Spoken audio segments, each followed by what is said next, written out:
আবার নিচে, আবার উপরে, উপর 10 বার, নিচে 10 বার। হাতে ভর দিবেন না, শুধু পায়ের আঙুলে। হ্যাঁ, উপরে নিচে আবার উপরে।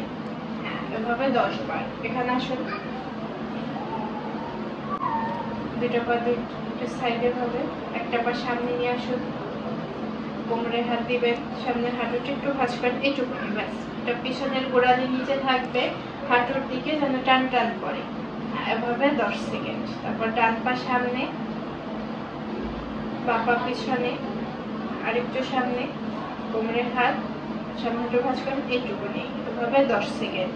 তারপর আবার ডান পা পিছনে, বাঁ পা সামনে, এভাবে 10 বার। পরীক্ষার সাথে ঘুরে দাঁড়ান দরজার দিকে, হাত উপরে, কোমর সামনে, বুক মাথা পিছনে, পায়ের যেন টান টান পড়ে, এভাবে 10 সেকেন্ড। তারপরে ছেড়ে দেন, ছেড়ে 10 সেকেন্ড, তারপর আবার এভাবে 10 বার।